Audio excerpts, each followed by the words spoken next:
우리 인생을 살피시고 실족하지 않도록 붙들어 주시는 전능하시고 은혜로우신 하나님 아버지, 메마르고 갈급했던 영혼들이 성령님의 은혜를 사모하며 이 자리에 나와 하나님께 경배와 찬양을 드리게 하심을 감사드립니다.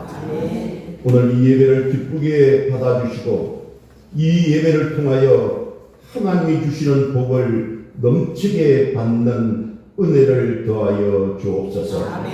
이기심과 고집이 녹아내리고 주님의 형상으로 변화되게 하여 주옵소서. 교회를 통하여 가정이 회복되고 가정을 통하여 교회가 든든히 서가기를 원합니다.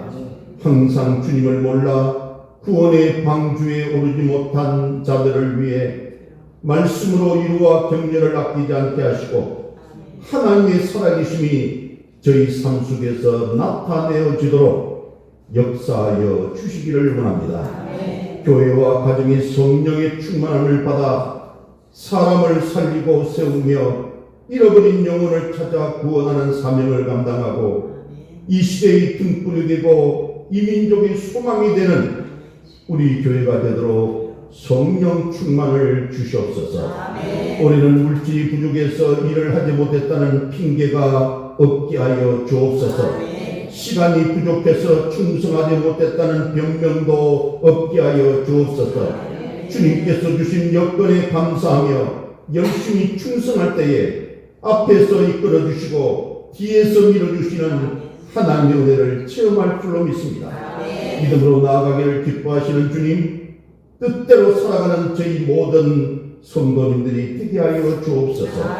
오늘도 삶의 문제, 가정의 문제, 건강의 문제, 물질의 문제 때문에 주님 앞에 나와서 답답해하고 기도하는 성도들, 세상은 포기할지 모르지만 하나님은 포기하시지 않는다고 하신 그 말씀 붙잡고 담대한 믿음으로 승리할 수 있도록 우리 성도들 붙잡아 주시고 축복하여 주시옵소서.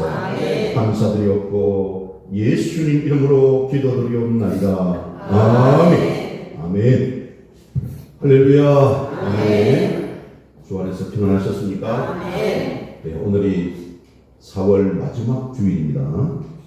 벌써 2026년도가 시작한 게 어제 같았는데 3분의 1이 지나가고 있습니다.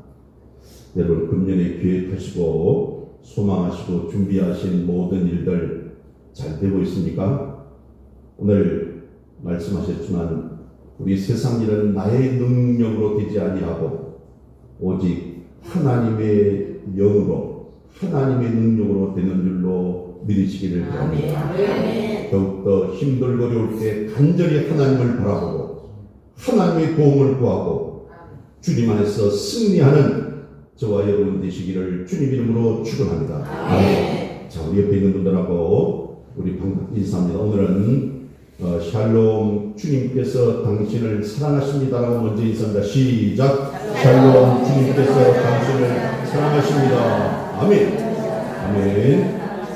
자, 한 번 더 인사합니다. 손을 내밀고 마음을 담아서, 자, 주님께서 당신을 축복하십니다. 시작. 주님께서 당신을 축복하십니다. 아멘. 네, 저는 오늘 베드로전서 1장 3절에서 7절 말씀을 중심으로 시련 속에서 또 피어나는 산소망이라는 제목으로 함께 말씀 연회를 나누기를 원합니다. 여러분 따라해 주십시오. 시련 속에서도 피어나는 산소망. 시작. 시련 속에서도 피어나는 산소망. 아멘. 그럼 몇 달이 지났지만 지난 신년 축복 대신방 기간에 제가 성도님들 가정을 우리 전도사님과 쭉 다니면서 신방 예배를 드리면서 제가 느낀 것은 오히려 고난의 풀무불 속에서도 더 단단해진 보석 같은 감사하는 믿음이 우리 성도님들과 그 가정에 있더라는 것이었습니다. 여러분, 세상은 살기 힘들다, 또는 위기다라고 말합니다. 실제로 우리 삶의 형편은 녹록하지 않습니다. 근데 놀랍게도 제가 만나는 가정마다 우리 성도님들마다 고백하는 감사의 깊이는 예전보다 훨씬 더 깊고 진해졌음을 느꼈습니다. 세상 사람들이 다 주저앉고 포기할 수밖에 없는 그 바닥에서도 결코 포기하지 않고 다시 일어서겠다고 결단하는 것은 실로 위대한 일이라고 하지 않을 수가 없습니다. 모두가 절망하고 있을 때 거기에서 새로운 기회를 찾아내는 사람이 있다면 그 사람은 실로 위대한 사람이라는 것이죠. 처칠이나 에브라함 링컨 같은 그런 분들만 위대한 사람이 아닙니다. 꺾일 듯 하면서도 쉽게 꺾이지 않는 사람들, 다른 사람 같으면 절망하고 포기했을 그럴 환경 속에서 꿋꿋이 일어나는 사람은 정말로 위대한 사람입니다. 제 주변에 어느 장로님이 계셨는데 은퇴를 하셨습니다. 80대 중반 정도 되셨는데 이분이 5년 전에 병원에서 폐암 말기 진단을 받고 3개월 시한부 선고를 받았습니다. 사실 이분은 죽으면 죽으리라는 믿음으로 그래 내가 천국 가면 되지 하는 그런 담대한 믿음을 가지고 있었는데 아니 지난번에 한 달 전에 저와 통화했는데 5년이 지난 지금까지 쌩쌩하게 살아계십니다. 그리고 완치했다는 거예요. 병원에서는 포기하고 병원에서는 더 이상 자기들이 숨볼 게 없다고 했지만 하나님께서 역사하시면 하나님의 능력에 붙잡으시면 모든 병마와 싸워서 우리는 승리할 수 있는 것입니다. 근데 우리가 스스로 낙심하고 좌절하고 절망하면 그 사탄 마귀 병마는 우리를 더 누르고 우리를 지배하고 우리를 멸망하게 만드는 것입니다. 오늘날 우리들 상황도 똑같습니다. 모두가 어렵습니다. 어렵지 않는 사람이 없습니다. 힘들지 않는 사람이 없어요. 그러나 똑같이 힘든 상황 속에서도 희망을 보는 사람은 희망의 길을 찾습니다. 반대로 아무리 좋은 환경 속에서도 어둠을 바라보고 부정적인 생각을 하는 사람은 어둠밖에 부정적인 현실밖에 나타나지 않는 것입니다. 가능성을 보는 사람은 모든 것이 다 가능해 보이지만 불가능하다고 생각하는 그 사람에게는 모든 것이 다 불가능한 그런 현상이 그런 일이 나타나는 것입니다. 그럼 우리 자신을 향해 물어봅시다. 우리 여러분은 어떤 눈을 가지고 세상을 보고 있습니까? 그리고 어떤 눈을 가지고 나 자신을 스스로를 보고 계십니까? 여러분은 어떤 눈을 가지고 사랑하는 자녀들과 우리 남편과 아내들을 가족들을 바라보고 있습니까? 여러분의 시각이 바로 여러분의 미래인 것입니다. 그리스도인이란 어떤 사람입니까? 눈에 보이는 절망적인 환경과 자신의 연약함을 뛰어넘어서 역사하시는 하나님만을 바라보는 사람들이에요. 눈에 보이는 것에 매이지 아니하고 오히려 믿음으로 눈에 보이는 모든 장애물을 뚫고 앞으로 전진해 나가는 사람들이 진실한 그리스도인이라는 것입니다. 우리는 도무지 희망을 가질 수 없는 시대에 살았던 나그네와 같은 사람들이 그들에게 놓인 숱한 문제를 극복하고 마침내 승리했던 사람들을 만나보려고 합니다. 지금 환난과 고통의 자리에서 나그네처럼 세상 것을 다 잃어버린 자들이 왜 절망하고 낙심하지 않는 이유가 있다면 도대체 그 이유가 무엇일까요? 오늘 본문을 보면서 세 가지를 생각했습니다. 하나는 뭐냐? 부활하신 주님이 함께 계시기 때문입니다. 다시 말하면 지금 그 사람이 낙심하지 않고 절망하지 않는 이유는 부활하신 주님이 나와 함께하고 계시기 때문이라는 것이에요. 그리스도인들에게 있어서 우리가 주님을 만난 사건은요, 희망의 시작이라고 할 수 있습니다. 왜냐하면 우리를 찾아오신 그 주님은 인생 최대의 절망인 죽음을 이기고 부활하신 분이기 때문에 그렇습니다. 부활하신 주님을 내 인생의 주님으로 영접하는 그 순간 우리는 새 생명을 선물로 받게 되는 것이고, 그 결과로 우리는 새로운 소망, 다시 말해 살아있는 소망을 소유하게 되는 것입니다. 성도 여러분, 인생의 겨울을 지나는 이들에게 가장 무서운 적은요, 고난 그 자체가 아니라 절망인 것입니다. 여러분, 오늘 본문에서 사도 베드로는 우리에게 놀라운 선언을 합니다.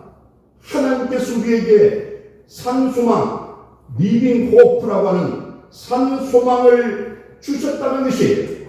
그것이 오늘 본문 3절의 증언입니다. 우리 3절 말씀 읽어보고 옵니다. 자, 시작. 우리 주 예수 그리스도의 아버지 하나님을 찬송하노라. 그의 나으신 긍휼대로 예수 그리스도를 죽은 자 가운데서 부활하게 하시고 말미암아 우리를 거듭나게 하사 사는 소망이 있게 하시며. 아멘.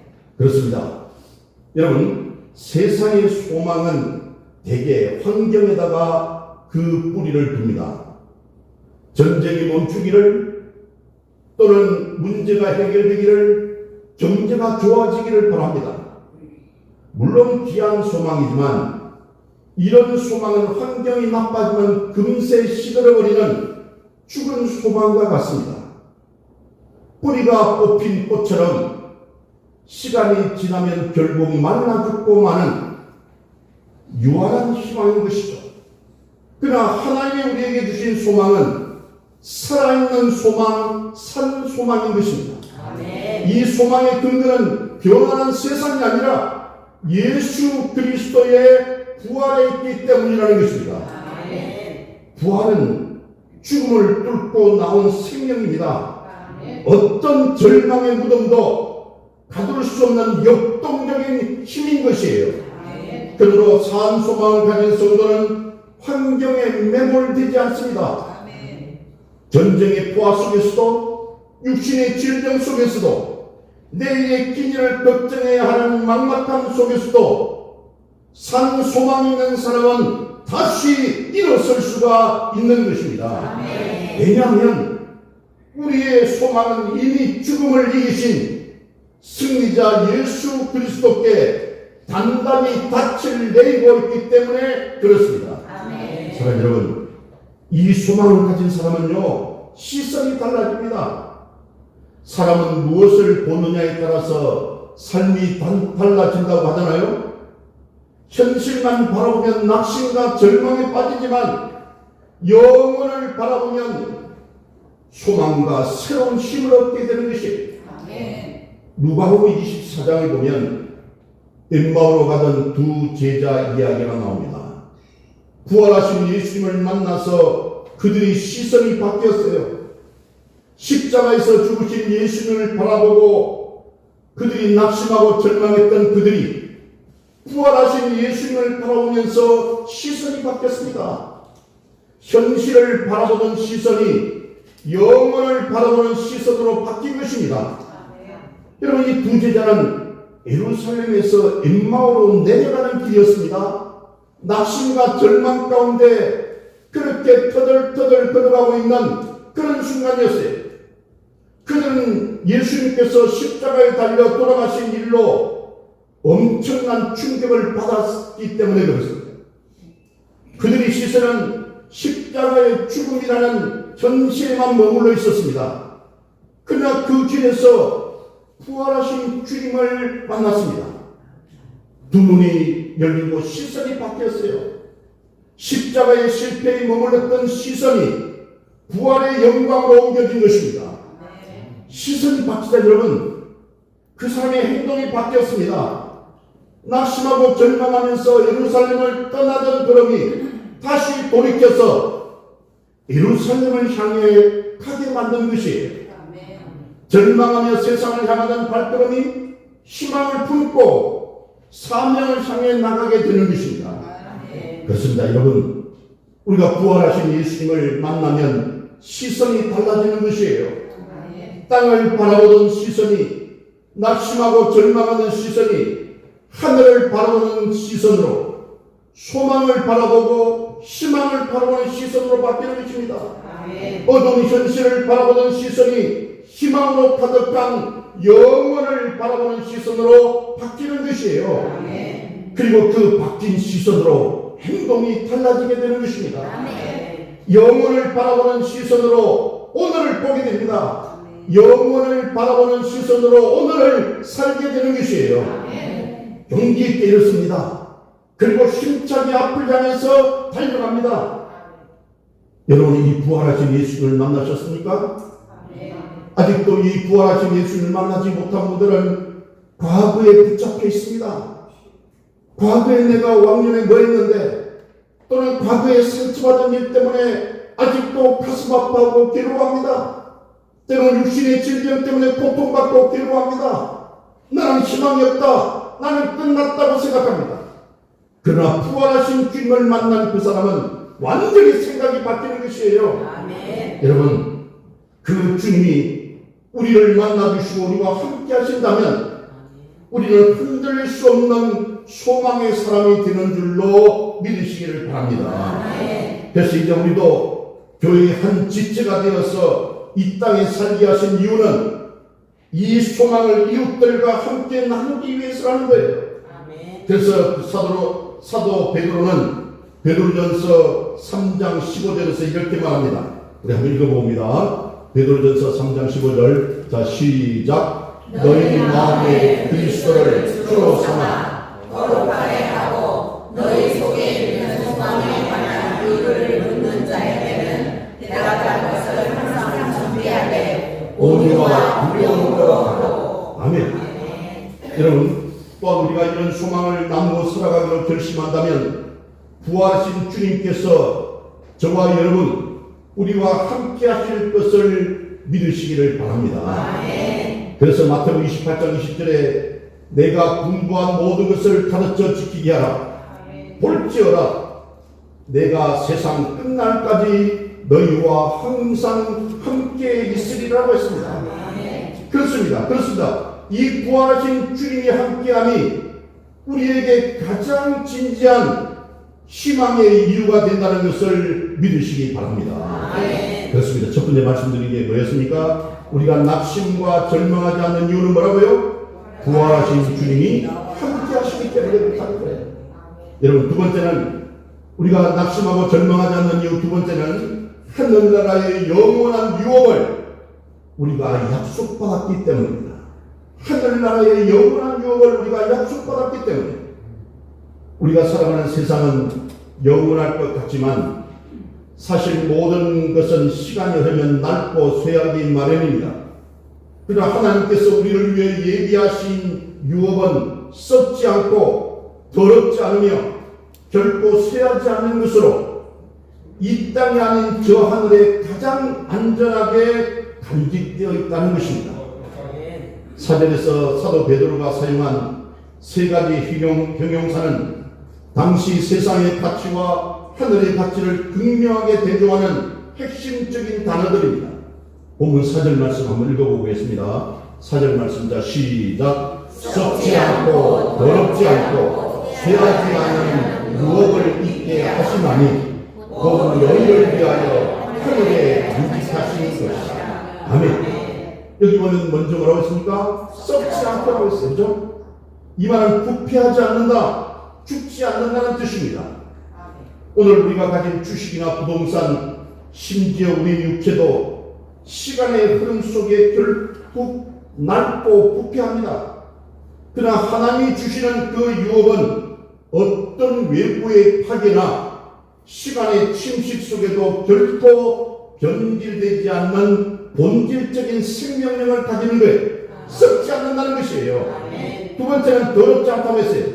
여러분, 이것은 오염되지 않는 순결한 상태를 말합니다. 이 땅의 기업이나 재물은 때로 누군가의 눈물이나 불의 또는 탐욕으로 얼룩지기 쉽습니다. 기아와 착취가 발생하는 이유도 보면요, 인간의 탐욕이 재물을 더럽혔기 때문에 그렇습니다. 하지만 하늘의 유업은 죄의 영향력이 전혀 미치지 않는 하나님의 거룩함으로 가득 찬 순수한 복락이라는 것이, 또한 쇠하지 아니하는이라고 했어요. 이것은 시들지 않는 꽃이라는 그 뜻에서 유래했습니다. 세상의 꽃은 아침에 피었다가 저녁에 피는 꽃과 같은 것이 세상의 영광입니다. 경제 수준은 요동치고 기업의 가치는 하루아침에 급락합니다. 하지만 하늘의 기업은 그 광채와 영광이 영원히 마르지 않고 처음 그대로의 신선함을 유지하는 것이, 성도 여러분, 우리는 지금 무엇을 쌓으려고 하십니까? 전쟁과 재난은 우리를 의지했던 이 땅의 기업들이 얼마나 쉽게 썩고 더러워지고 시드는지를 보여주는 아픈 지표입니다. 세상의 기업은 우리를 배신할 수 있지만 하나님께서 하늘에 간직하신 유업은 결코 우리를 실망시키지도 않고 배신하지도 않습니다. 우리가 때때로 인생의 거센 풍랑 속에서 소망을 잃어버릴 것 같던 위기를 느끼기도 하지만 성경은 분명히 약속합니다. 우리가 마지막 날의 구원을 얻기까지 하나님의 능력이라는 철통 같은 성벽이 우리를 끝까지 보호하신다는 사실입니다. 여러분, 환경에 일희일비하지 마십시오. 여러분의 가치는 세상의 소유에 있지 아니하고 하늘에 보관된 영원한 유업에 있다는 것을 믿으시기 바랍니다. 오늘 하루도 그 절대적인 보호하심을 신뢰하며 산 소망을 가진 자답게 당당하고 담대하게 승리하시기를 축복합니다. 자, 그렇습니다.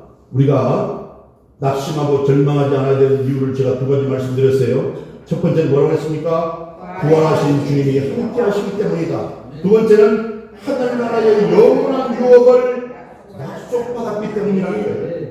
마지막 세 번째는 뭐냐면 오늘의 시련이 가져올 믿음의 유익과 축복 때문입니다.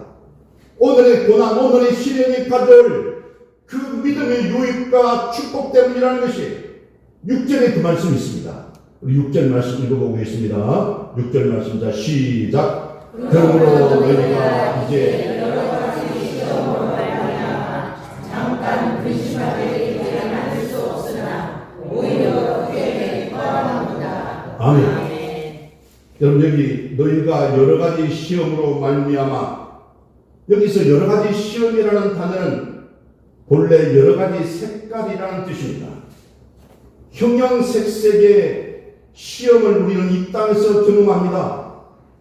육체적인 질병, 인간 관계의 단절, 경제적인 시련, 또는 형형색색의 시험을 만납니다. 이 시험 앞에서 우리도 근심합니다. 여기 보면 여러 가지 시험으로 인해서 근심한다고 했어요. 그러나 우리가 믿음의 사람들이라면 이 근심을 극복해야 되는 것이, 그래서 우리의 근심은 얼마 동안이야 합니까? 오늘 뭐라고 했습니까? 잠깐이라고 했어요. 잠깐 근심하게 되지 않을 수 없었으나 오히려 크게 기뻐하는도다. 근심을 넘어서서 마침내 기뻐할 수 있는 기쁨, 이 커다란 기쁨의 이유는, 그 이유가 뭐라고 했습니까? 오늘 7절에 그 말씀이 있습니다. 7절 말씀 읽어봅니다. 자, 시작. 너의 믿음의 확신함은 불로 영광하고 없어질 금보다 더 귀하여 예수 그리스도께서 나타나실 때에 칭찬과 영광과 존귀를 얻게 할 것입니다. 아멘. 그렇습니다.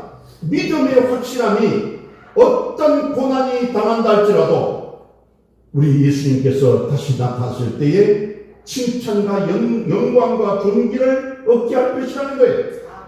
그런데 우리는 기뻐할 수밖에 없다는 것입니다. 왜냐하면 최종적인 승리는 우리 믿는 자들에게 분명히 있기 때문에 그렇습니다.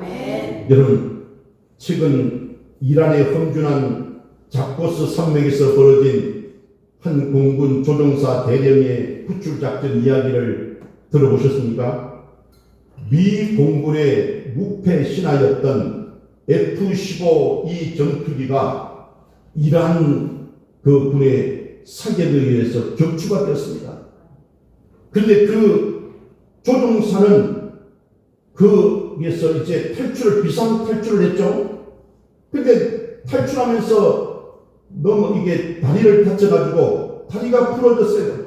한쪽 다리가 부러져서 적진 그 이란 한복판에서 홀로 남겨졌습니다. 이란 당국은 상금 6만 달러를 걸고 현황이 되어서 산을 뒤지고 있었습니다. 그런데 미국은 그 한 사람을 구하기 위해서 투입된 자원은 상상을 초월합니다. 항공기 155대가 하늘을 덮었고 탈출 과정에서 기계의 결함이 생기자 미군은 대령과 그 조종사인 대령과 대원들의 생명을 지키기 위해서 수천억이나 하는 그 공군 조종기들 2대를 미련 없이 그 자리에서 폭발을 시킵니다. 세상의 계산으로는 비효율이잖아요. 한 사람의 생명을 구하기 위해서 그 몇천억 시간은 그 비행기 2대를 그 자리에서 폭발을 시킬 정도로 한 명을 위해서 너무나 많은 것을 희생했기 때문입니다. 하지만 이것이 바로 조국을 위해 희생된 군인들, 나라가 어떻게 해야 하는지, 동시에 우리 교회가 회복해야 될 하나님의 메시지라는 것이에요.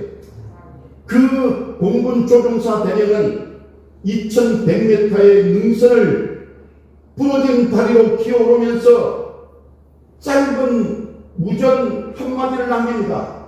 그게 나를 구해주세요. SOS가 아니에요. 그 사람이 남긴 무전의 내용이 뭔지 압니까?